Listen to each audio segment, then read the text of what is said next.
ద్వితీయోపదేశకాండం 7వ వచనం నుంచి 11వ వచనం వరకు నాతో కలిసి అందరూ కొంచెం పెద్దగా చెప్పడానికి ప్రయత్నం చేయండి.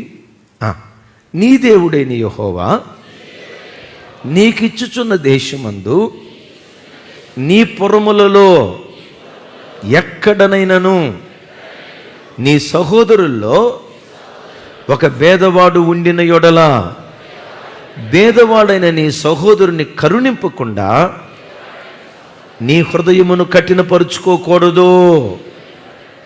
నీ చెయ్యి ముడుచుకొనక వాని కొరకు ఆవశ్యకముగా చెయ్యి చాపి, ఏంటంట ఆవశ్యకం, ఇట్స్ కంపల్సరీ, ఆవశ్యకముగా చెయ్యి చాపి వాని అక్కర చొప్పున వాయన అక్కరకు చాలినంత ఆవశ్యకముగా వానికి రూపాయి వడ్డీకి అప్పు ఇవ్వవలెను. ఏం నవ్వుతున్నారమ్మా, చెప్పరేంటి? ఏమంటాడు 8వ వచనం, చాలినంత ఆవశ్యకముగా వానికి అప్పియవలెను. బ్యాంకులు దాచిపెట్టుకునే కంటే ఆడెవుడికో వడ్డీకి ఇచ్చేదానికంటే ఎవరైనా పేద బిడ్డలు ఉంటే నీ దగ్గర ఒక 10 లక్షలు మిగిలిపోయినాయి, 10 లక్షలు మిగిలినాయి, నీ ప్రాంతంలో చర్చికొచ్చే బిడ్డలు ఎవరైనా ఒక పేద పెట్టున్నాడు, రెక్కల ముక్కలు చేసుకొని కష్టపడి పనిచేస్తున్న డబ్బంతా వడ్డీలకు పోతూ ఉంది. వాళ్ళని పిలిచి, బాబు నీకు ఒక 2 లక్షల రూపాయలు అప్పు ఉంది కదా, ఈ 2 లక్షలు తీసుకో, ఇక నీకు వడ్డీ కట్టే పని ఉండదు. ఆ వడ్డీ డబ్బులు ఏవైతే ఉన్నాయో రూపాయి దాచిపెట్టి 2 సంవత్సరాల లోపు నా డబ్బులు నాకు ఇచ్చేయి. నీకు కలిగిన దానిలో ఆవశ్యకముగా నీ చెయ్యి ముడుచుకోకుండా వానికి నువ్వు అప్పి అంటాడు. వడ్డీ కాదు సుమి, వడ్డీ కాదు.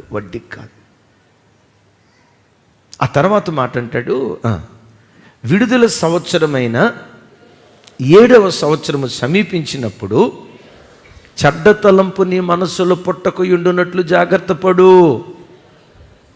ఏంటంట, ఏంటి 7వ సంవత్సరంలోని విచిత్రం? నా వైపు చూడండి.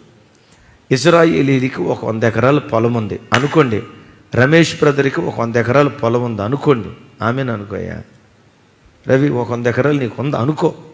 అనుకునేదే ఉంది, దేవుడు ఇచ్చును గాక, మీ అందరికి అట్ట ఇచ్చును గాక, మీకు ఇస్తే నాకు ఇచ్చినట్టేగా. రాంబాబు అయ్యా వినండి, రైట్. ఈ 100 ఎకరాల ఆసామి మొదటి సంవత్సరం సాగుబడి చేసుకున్నాడు, దిగుబడి వచ్చింది. పంట కోసేటప్పుడు పరిగె పేదవాళ్ళకు వదిలిపెట్టాలి. 2వ సంవత్సరం పంట కోసుకున్నాడు, పరిగె పేదవాళ్ళకు విధవరాలకు వదిలిపెట్టాలి.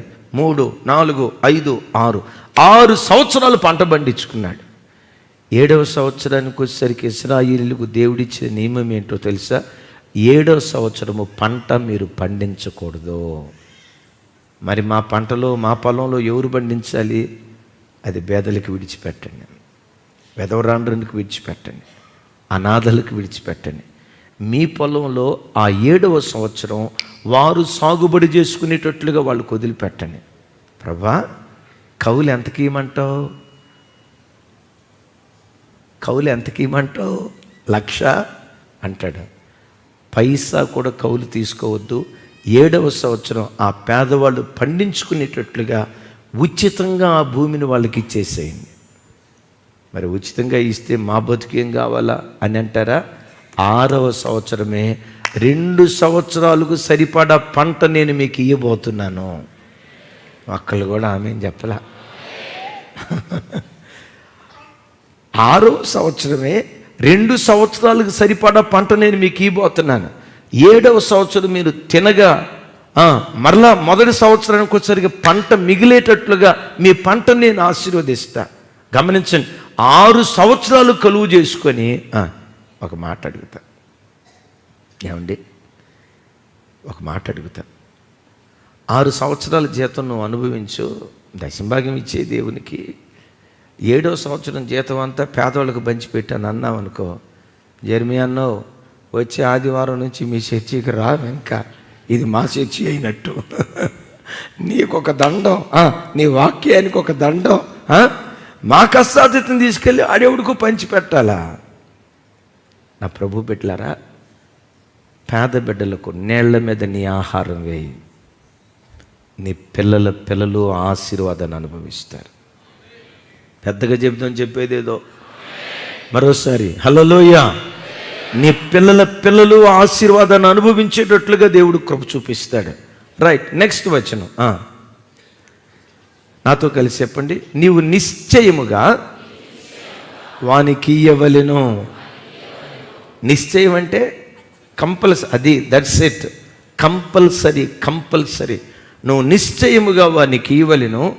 తర్వాత వానికి, అబ్బాబ్బాబ్బా, ఆ మాటలు చూడండి, మన లోపల ఏమేం జరిగిందో అవన్నీ చెప్తున్నాడు.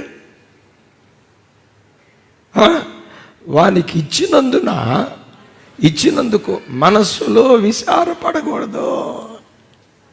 ఏం పడకూడదట? విచారపడకూడదు. ఇలా నువ్వు చేస్తే, ఇక్కడ నుంచి పెద్దగా చెప్పండి, ఇందువలన నీ దేవుడైన యెహోవా నీ కార్యములన్నిటిలో, నీవు చేయు ప్రయత్నములన్నిటిలోనూ నిన్ను ఆశీర్వదించునుగాక. నీ చేత్తో ఏ పనైనా తలపెట్టు, ఇట్టే సక్సెస్ అయిపోతాం. నీ పిల్లలు మట్టిని పట్టుకున్న బంగారం అయ్యేటట్లుగా దేవుడు చేస్తాడు. నువ్వు ఎడారిలో అడుగుపెట్టిన ఏదేలాగా దేవుడు మారుస్తాడు. సర్వ ప్రయత్నాలలో నువ్వు సఫలీకృతుడు అయ్యేటట్లుగా నీ పిల్లలను దేవుడు ఆశీర్వదించడం ప్రారంభిస్తాడు. 11వ వచనంలో అంటాడు, ముగింపు మాట, బేదలు దేశములో ఉండక మానరు. ఆవశ్యకముగా నీ చెయ్యి.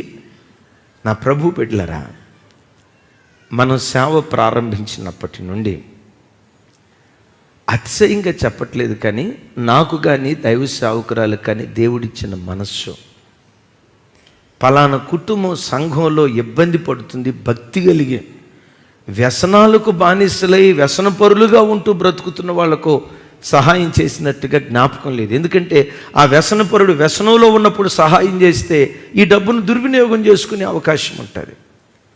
ఆ మేలు పొందుకోవటానికి వీళ్ళు యోగ్యులు అంటే ఆ సంఘానికి క్రమంగా వచ్చే బిడ్డల్లో ఎంతమందికి దేవుని కృప సహాయం చేసామో ఆకాశమందలి దేవుడు సాక్షి.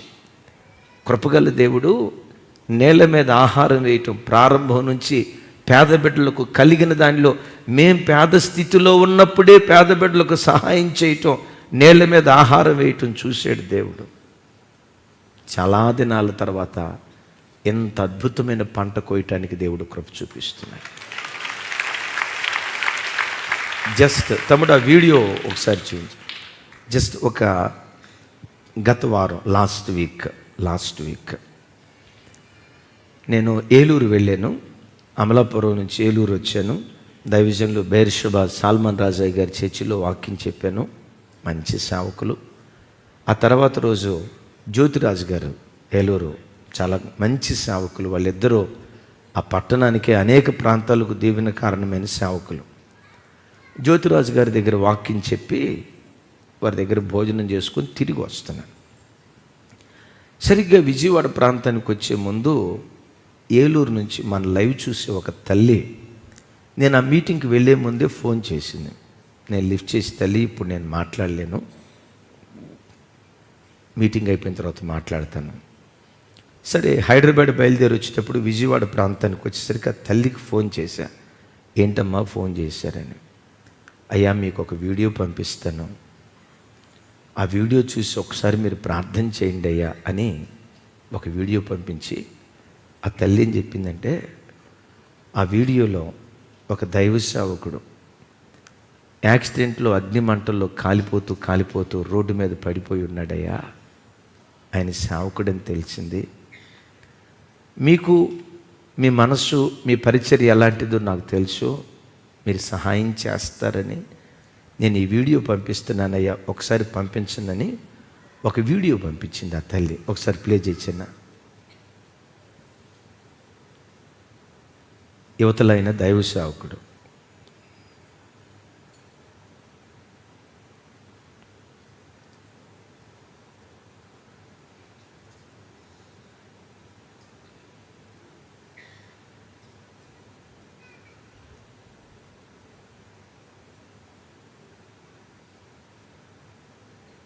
ఆయన దైవ సేవకుడు. ఆ వెహికల్ మీద ఖాళీ బూడిదైపోయిన వ్యక్తి మరొక వ్యక్తి. సరే చూడు, తుని ప్రాంతంలో ఈ కిరోసిన్ పెట్రోల్ వ్యాపారం, ఈ లూసు వ్యాపారం చేసుకునే ఒక వ్యాపారవేత్త పెట్రోల్ బంక్ దగ్గరికి వచ్చి 2 క్యానుల నిండా పెట్రోల్ కొట్టించుకొని ఆ లోనాకి ఇటువైపు ఒక ట్యాంక్ తగిలించుకొని వెళ్తున్నాడు. దైవ సేవకుడు వస్తున్నాడు, స్లోగా వస్తున్నారట వాళ్ళు. ఆయన పేరు జాన్ పాల్ రెడ్డి. ఈ వ్యక్తి ఈ పెట్రోల్ లోడ్ చేసుకుని వెళ్తున్న వ్యక్తి సేవకుడి వెహికల్ని గుద్దేశాడు. మొత్తం ఈ డీజిల్ రోడ్డు మీద అట్లా పడిపోయింది. ఈ డీజిల్ తీసుకుని వెళ్తున్నటువంటి వ్యక్తికి చుట్ట తాగే అలవాటు ఉందట. చుట్ట తాగుతున్నాడు. ఆ చుట్టెలు పెట్రోల్ పడిపోయింది. భగ్గుమని ఈ వ్యక్తి అక్కడికక్కడే ఖాళీ బూడిదైపోయాడు. ఎముకలు తప్ప ఏమీ కనపడలా. ఆ సేవకుడు మాత్రం 80% కాలిపోయాడు. మంచి సేవకుడట. నాకు ఈ వీడియో పంపించడంతో తుని ప్రాంతంలో మన సేవకుల సదస్సుకు వచ్చిన దైవబాలం గారు అని ఒక పాస్టర్ గారు ఉంటే, అయ్యా ఆయన పాస్టర్ గారైనా ఏంటి ఆ పరిస్థితి అంటే విషయాలన్నీ చెప్పాడు. మారు మాట మాట్లాడకుండా, దేవా ఈ కష్ట స్థితిలో ఈ దైవ సేవకుని ఆదుకోవాలి. నిన్న కాకినాడ నుంచి సత్యనారాయణ గారు పోయిన వారం వస్తే, నా శక్తికి మించి, మన శక్తికి మించి ఇప్పుడే నేను మనం ఆర్థిక అవసరతలు, చాలా అవసరతలు ఉన్నాయి. 5 కోట్ల రూపాయలు ఇంకొక నెలలో కట్టాలి. చాలా ఇబ్బందులు ఉన్నాయి. అయినా ఆ ఫోటో చూడటం, ఆ వీడియో చూడటంతో మనకుండే సమస్యలు ఎప్పుడు జీవితాంతం ఉంటాయి. పరిచర్య అంటే ఎప్పుడు అవసరాలు ఉంటూనే ఉంటాయి. కానీ ఇప్పుడు మనం ఆదుకోవాలి. దేవుని కృప శక్తికి మించిన కానుక బిడ్డలకు పంపించారు. వాళ్ళు ఎవరో నాకు తెలియదు, తెలియాల్సిన అవసరం లేదు. దానికి మించి జీవము కలిగిన దేవుని సేవకుడు ఆయన. Praise the Lord. శక్తికి మించి నిన్న సాయంత్రం అమ్మగారితో మాట్లాడాను. దైవ సేవకుడు 2 రోజుల క్రితం ప్రభు దగ్గరికి వెళ్ళాడు, చనిపోయాడట. నేను అమ్మగారితో మాట్లాడి, అమ్మా ప్రభు మమ్మల్ని బలపరిచే కొలది తర్వాత కూడా తప్పకుండా మీకు సహాయం చేస్తాం. అయితే సేవ అయ్యగారితో ఆగిపోకూడదు. మీకు కొడుకు కుమార్తె ఉన్నారు. బాబును తప్పకుండా సేవ చేసేటట్లుగా పురికొల్పండి. ఆ దైవజనుడు చేసిన సేవ కంటే మీ బాబు ఇంకెక్కువ సేవ చేసేటట్లుగా దేవుడు బలపరుస్తాడు. నిలవబెట్టండి అమ్మా. నేను ఎందుకు ఈ మాట చెప్తున్నాను తెలుసా? నీళ్ళ మీద ఆహారం అయ్యి నీ శక్తి కొలది, అట్లాగా అప్పు చేసి చేయమని కాదు, నీ శక్తి కొలది పేద బిడ్డలకు సహాయం చేయి. చాలా కాలం తర్వాత దాని ప్రతిఫలాన్ని తప్పకుండా నువ్వు అనుభవిస్తావు. పెద్దగా చెప్దాం, పెద్దగా ఆమేన్. మరోసారి ఆమేన్. యేసు ప్రభు వారు ఒకసారి మాట్లాడుతూ లోకా సువార్తలో ఓ విలువైన మాట అంటాడు. నీ ఎంట విందు జరుగునప్పుడు నా వైపు చూడండి, పర్వాలేదు, నా వైపు చూసి, నీ ఎంట విందు జరుగునప్పుడు చెప్పండి, నీ ఎంట విందు జరిగినప్పుడు అంగవిహీనులను, గుడ్డివారిని, కుంటివారిని, రోడ్డు మీద అడుక్కునే భిక్షగాళ్లను, చెప్పాలి, రోడ్డు మీద అడుక్కునే భిక్షగాళ్లను, వెధవరాండ్రను, అనాథలను నీ ఇంటికి పిలిపించుకొని వాళ్ళకు కడుపు నిండా భోజనం పెట్టు. ఎవరిని పిలిపించుకొని ఎప్పుడు? మీ ఇంట్లో మ్యారేజ్ డే జరుగుతున్నప్పుడు, మీ ఇంట్లో బర్త్డే జరుగుతున్నప్పుడు, మీ ఇంట్లో ఏదైనా శుభకార్యం జరిగేటప్పుడు పేదలను, వెధవరాండ్రను, అనాథలను పిలిపించుకొని వాళ్ళ కడుపు నిండా భోజనం పెట్టండి. ఎందుకు ప్రభు అంటే, ఒక డబ్బున్నవాడిని నువ్వు ఇంటికి పిలిచావు, వాడు తింటానే వీడు ఈరోజు నన్ను పిలిచాడు, రేపు నేను పిలవాలనుకొని పిలుస్తాడు, వాడి ఇంటికి వెళ్తావు, నువ్వు భోజనం చేస్తావు, కథం అయిపోయింది. పేదవాడిని నీ ఇంటికి పిలిస్తే వాడు అన్నడు నిన్ను తన ఇంటికి పిలవలేడు కదా. వాడికి నీవు చేసిన దానికి నేను ప్రత్యుపకారం చేస్తాను అంటాడు. ఎవరు? నేను ప్రత్యుపకారం చేస్తాను. 14 నాతో కలిసి చెప్పండి. నీకు ప్రత్యుపకారము చేయుటకు వానికేమీ లేదు గనుక నీవు ధన్యుడవు. నీతిమంతుల పునరుద్ధానమందు నీవు ప్రత్యుపకారము పొందుదువని చెప్పెను. ఎప్పుడు ప్రత్యుపకారం చేస్తాడట? చాలా దినములైన తర్వాత అది కనబడుతుంది అని రాసింది కదా. మృతుల పునరుద్ధానం జరిగేటప్పుడు నువ్వు అనేకుల పట్ల నువ్వు కనికరం చూపించావు. ఇది దేవుడు గుర్తుకు తెచ్చుకొని నీలో ఏవైనా కొన్ని లోపాలు పొరపాట్లు ఉంటే నువ్వు ఇతరులను కనికరించిన దాన్ని దేవుడు గుర్తుకు తెచ్చుకొని నీ పట్ల దేవుడు కనికరం చూపించటం ప్రారంభిస్తాడు. Praise the Lord. ఆ కనికరం ఏం చేస్తావు తెలుసా? నువ్వు ఇచ్చినట్లుగా 10 రూపాయలు కాదు, నువ్వు ఇచ్చినట్లుగా 100 రూపాయలు కాదు, నువ్వు ఇచ్చినట్లుగా 1000 రూపాయలు కాదు, నువ్వు ఇచ్చినట్లుగా 1,00,000 రూపాయలు కాదు. ఆయన నీకిచ్చే ప్రత్యుపకారం ఏంటో తెలుసా? యుగాయుగాలు ప్రభువుతో కూడా పరలోకములో ఉండే గొప్ప భాగ్యాన్ని దేవుడు మనకిస్తాడు. పెద్దగా చెప్తాం ఆమేన్. నేను అంటాను, పరలోకమే దేవుడు మనకివ్వగా భూలోకంలో బ్రతికే కొద్ది కాలం మన అవసరాలు దేవుడు తీర్చడా? నిశ్చయంగా తీరుస్తాడు. హల్లెలూయా. దావీదు కష్టకాలంలో ఉన్నప్పుడు యోనాతాను దావీదును భలే ప్రేమించాడు. ఏం పెద్దగా ఏమి ఇవ్వాల. బైబిల్లో రాసి ఉంటుంది, నడికట్టు, కత్తి, దుప్పటి, జస్ట్ ఇవి ఇచ్చాడు. ఆ దీనస్థితిలో ఉన్న దావీదుకి యోనాతాను ఇచ్చాడు. యోనాతాను చనిపోయాడు. దావీదు ఆలోచిస్తున్నాడు, యోనాతాను బట్టి ఉపకారం చేయటానికి సౌలు కుటుంబంలో ఎవరైనా ఉన్నారా? మెఫీబోషెత్ అనే వ్యక్తి ఉన్నాడని తెలిసింది. పిలిచాడు. మెఫీబోషెత్ 2 కాళ్ళు పోగొట్టుకున్న అవిటివాడు. చెప్పండి 2 కాళ్ళు పోగొట్టుకున్న అవిటివాడు. 2 కాళ్ళు పోగొట్టుకున్న అవిటివాడు. ఓ రకంగా పాత నిబంధనలో నియమం ప్రకారం యెరూషలేము అనే పరిశుద్ధ పట్టణంలోకి అంగవైకల్యం కలిగిన వాడు రావటానికి అవకాశం లేదు. చెప్పండి. అంగవైకల్యం కలిగిన వాడు రావటానికి అవకాశం లేదు. వాడు పాళెం వెలుపటే ఉండాలి. ఈ మాట భాగాలు, వాడు పాళెం వెలుపటే ఉండాలి. కానీ అద్భుతం తెలుసా? పాళెం వెలుపట ఉండాల్సినటువంటి మెఫీబోషెతు యెరూషలేము పట్టణంలోకి వచ్చి దావీదు మహారాజు భోజనం చేసి భోజనపు బల్ల దగ్గర కూర్చొని సదాకాలము రాజుతో కూడా భోజనం చేశాడు. నేను ఇక్కడ ఏ యెరూషలేము గురించి చెప్తున్నాను అనుకుంటున్నారు? పరలోకపు యెరూషలేము. ఎవరా దావీదు మహారాజు? రక్షకుడైన యేసుక్రీస్తు ప్రభు, మన ఆరాధ్య దైవం ప్రభు అయిన యేసుక్రీస్తు వారు. నా ప్రభు బిడ్డలారా, పరలోకంలో ప్రభు అయిన యేసుక్రీస్తుతో కూడా యుగాయుగాలు ఆయన భోజన బల్ల యొద్ద కూర్చొని ఆయనతో మన భోజన పంక్తిలో పాలు పంపులు పొందాలంటే యోనాతాను దావీదు పట్ల కనికరం చూపించినట్లుగా నీ చుట్టూత పేద స్థితిలో ఉన్న బిడ్డల పట్ల నీవు కనికరం చూపిస్తే మృతుల పునరుత్థానపు దినాన నీకు ప్రత్యుపకారం దేవుడు చేయటం ప్రారంభిస్తాడు. గట్టిగా చెప్దాం. నీకు దేవుడు ఇప్పుడు నేను చెప్తున్నప్పుడు మనమేదో చేసేవని చెప్పుకోవటానికి కాదు. గత వారం రోజుల క్రితం నేను ప్రార్థనలో ఉన్నప్పుడు ఒక తల్లిని వాళ్ళ కొడుకుని దేవుడు గుర్తు చేశాడు. ఆ బిడ్డలు చాలా ఇబ్బందిలో ఉన్నారు. నువ్వు మౌనంగా ఉండొద్దు. వెంటనే ఆ బిడ్డలకు ఫోన్ చేశారు. అన్నట్లుగానే ఇబ్బందిగా ఉన్నారు. నేను వెళ్ళేటప్పుడు జేబులో డబ్బులు తీసుకోకుండా వెళ్ళిపోయాను. అన్న మీరు ఇంటికి వెళ్ళండి, మీ గూగుల్ పే ఉందా? ఉందన్న. ఫోన్పే ఉందా? ఉందన్న. నేను కానుక పంపించాను వాళ్ళకి. పేద బిడ్డలు మన మందిరానికి వస్తారు. ఆ తల్లి ఫోన్ చేసి ఏడుస్తా, అయ్యా ఇంత ఇంత ఇంత ఇంత కానుక నా బ్రతుకులో నేను ఎప్పుడు చూడలేదయ్యా.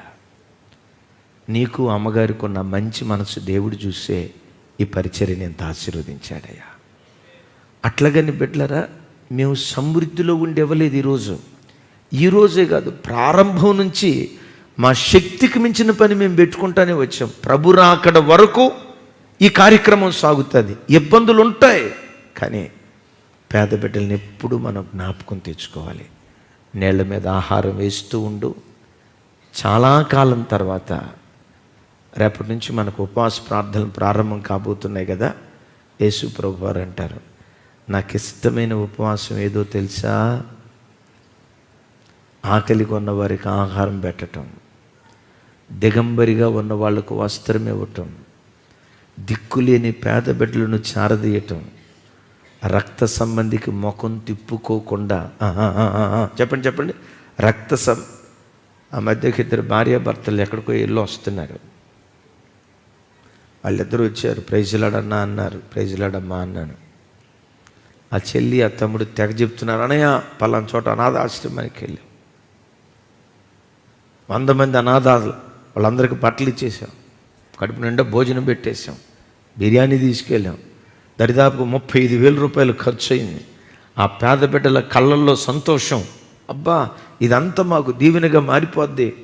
చాలా సంతోషంగా తమ్ముడు చెప్తున్నాడు. ఆ చెల్లి ఇంకెక్కువ చెప్తుంది, తమ్ముడు మీరు చేసింది చాలా బాగుంది, చెయ్యాలి. మరి మీ అమ్మను అనాథాశ్రములు ఎందుకు పెట్టావు?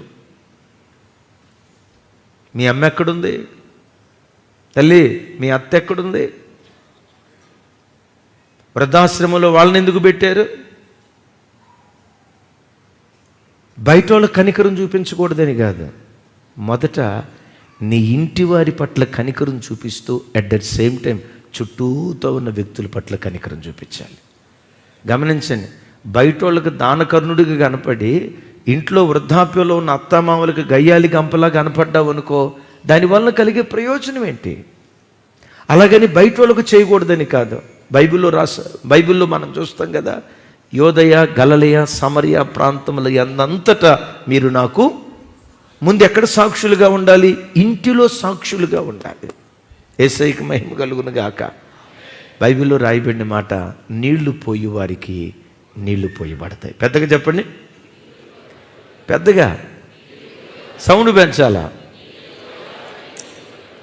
నిప్పులు పోసేవాడికి మీ మీద నిప్పులు పోయబడకుండాను గాక, మీ మీద దేవుడు నీళ్ళే పోయును గాక, నూనె పోయును గాక, మీ పిల్లల మీద దేవుడు నీళ్లు పోయును గాక, మీ పిల్లల మీద దేవుడు నీళ్లు పోయును గాక. ముగిస్తున్నాను, ఆఖరి మాట. ఇది ఒకవైపు వాక్యాన్ని గుర్తు, రెండవది పేద బిడ్డలకు సహాయం చేసేదాన్ని గుర్తు, మూడవది దేవుని సన్నిధిలో నువ్వు కార్చిన కన్నీటి ప్రార్థన ఎప్పటికీ వ్యర్థం కాదు. Praise the Lord. అంటాడు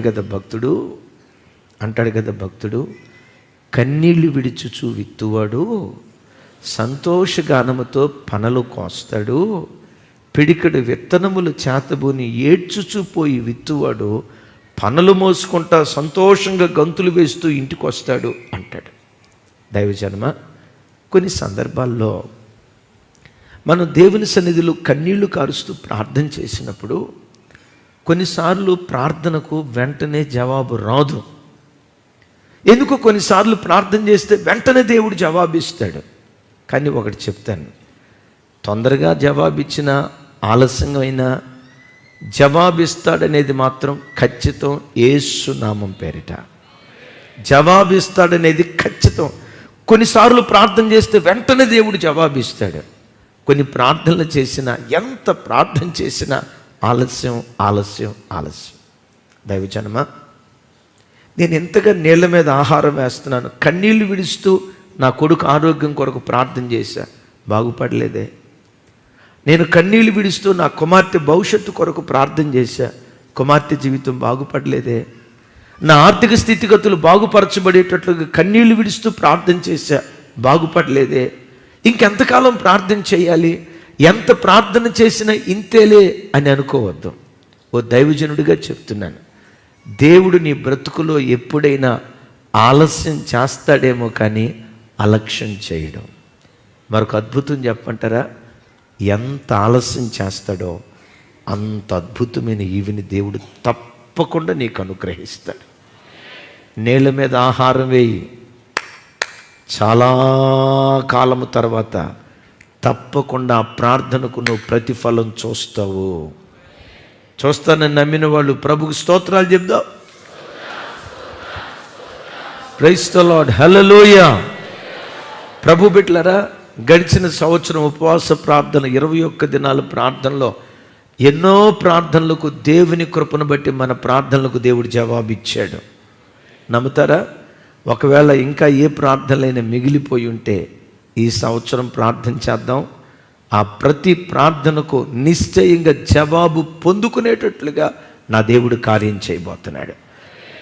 గడిచిన సంవత్సరాల తరబడి ప్రార్థన చేసిన కళ్ళ ఎదుట ప్రార్థనకు ప్రతిఫలం కనపడక ఆలస్యం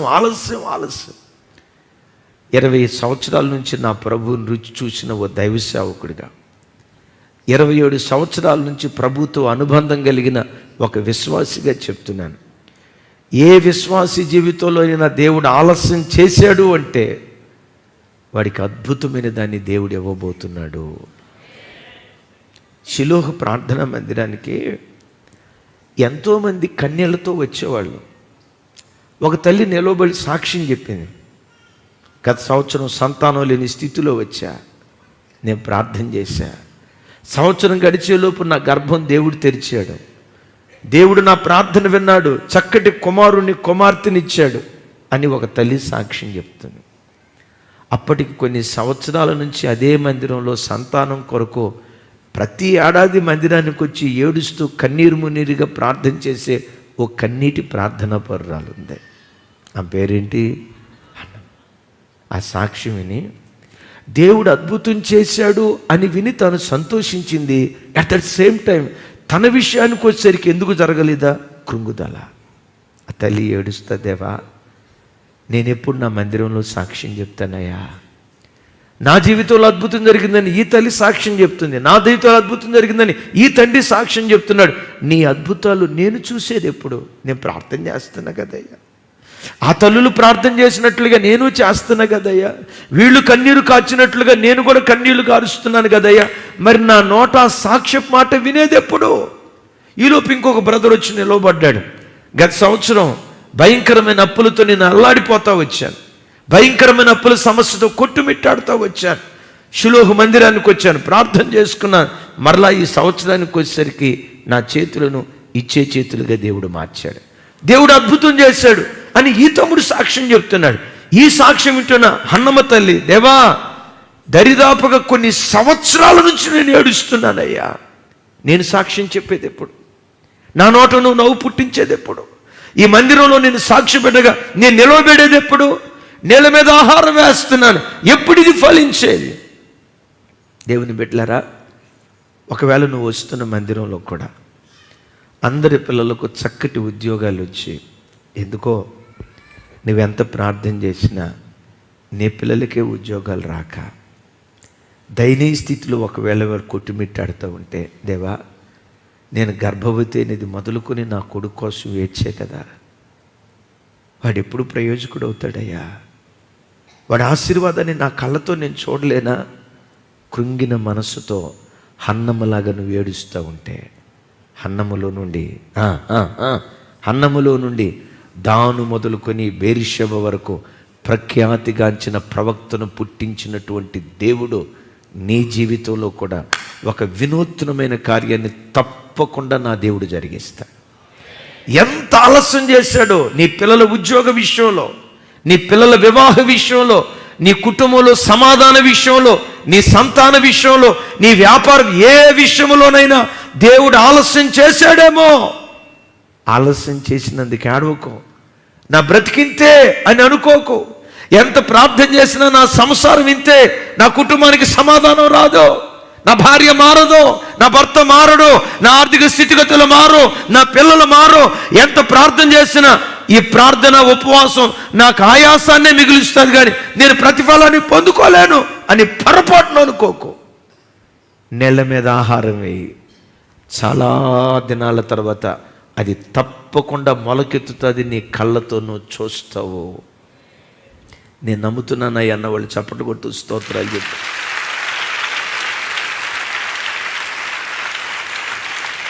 వినండి, ఒక విలువైన సందర్భం చెప్పి నేను ప్రార్థన చేస్తాను.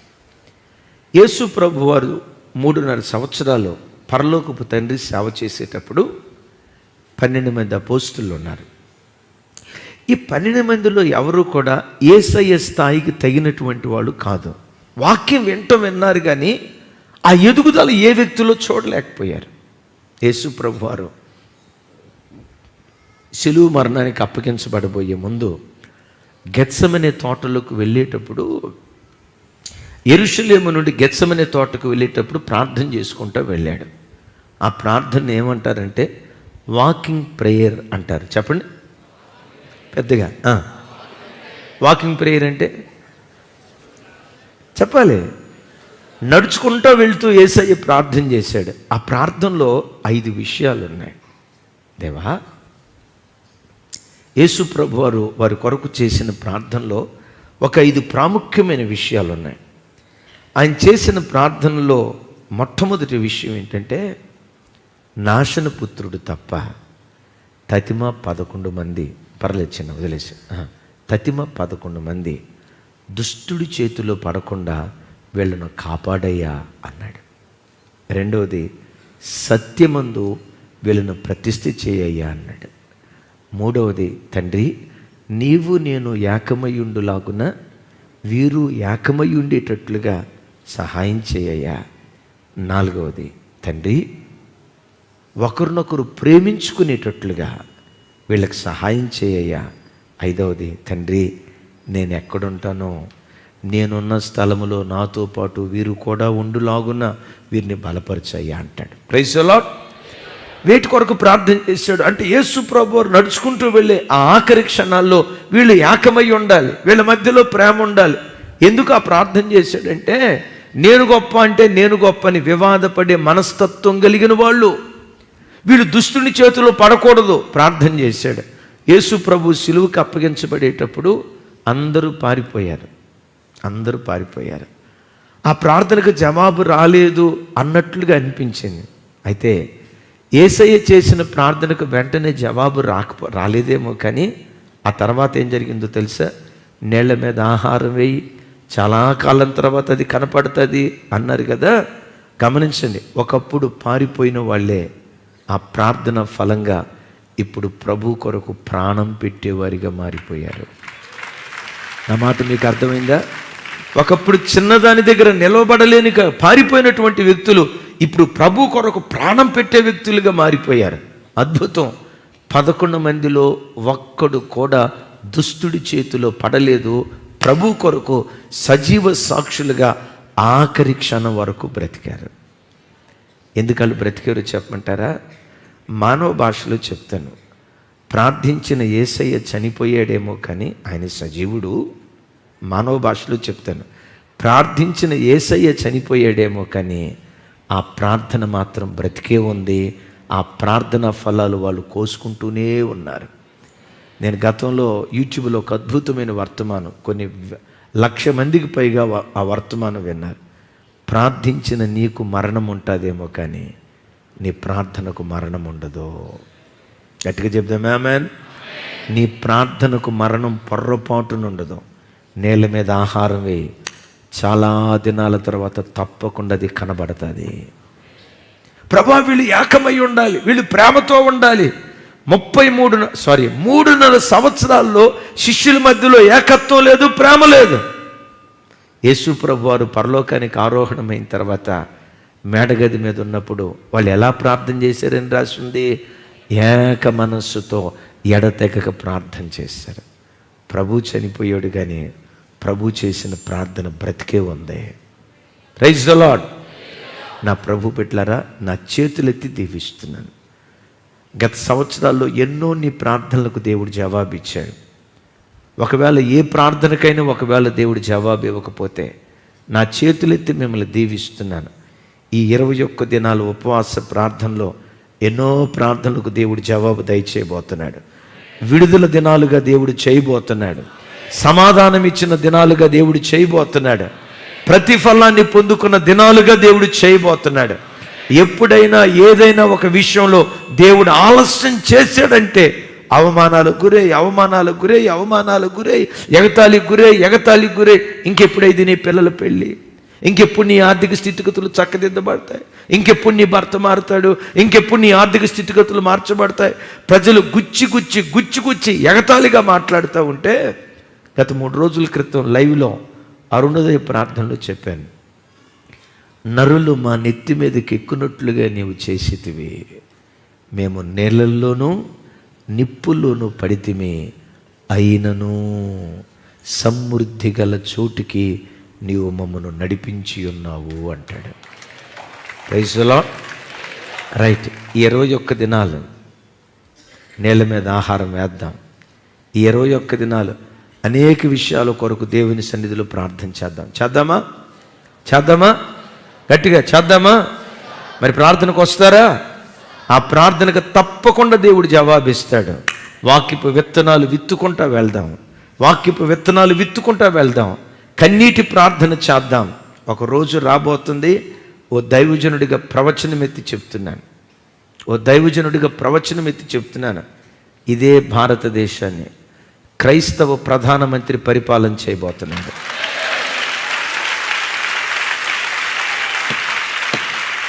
మణిపూర్ రాష్ట్రం యావత్తు ఇప్పటికి 60% క్రిస్టియానిటీ ఉందట. నో, రాగల కాలంలో 100% క్రిస్టియానిటీగా దేవుడు దాన్ని మార్చబోతున్నాడు. భారతదేశంలో ఇప్పటి వరకు క్రైస్తవ్యానికి ఎవడెవడు వ్యతిరేకంగా లేచి మతోన్మాదపు శక్తులు పనిచేస్తూ వచ్చాయో వాళ్ళ కొమ్ములు మన ప్రార్థనల ద్వారా విరవబోతున్నాడు. ఈ దేశంలో రాష్ట్రపతి మొదలుకొని గ్రామ ప్రెసిడెంట్ వరకు ప్రతి మోకాలు యేసయ్య ఎదుట వంగబోతుంది.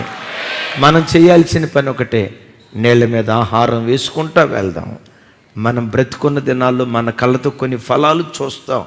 మనం చనిపోయినా కానీ మనం చేసిన ప్రార్థన ఈ దేశపు ప్రజల చెవుల్లో యేసు నామములో మారుమోగుతూ వస్తూనే ఉంటుంది. ఎప్పటి వరకు తెలుసా? యేసయ్య రాకడ వరకు ఆ ప్రార్థన మారుమోగుతూనే వస్తుంది.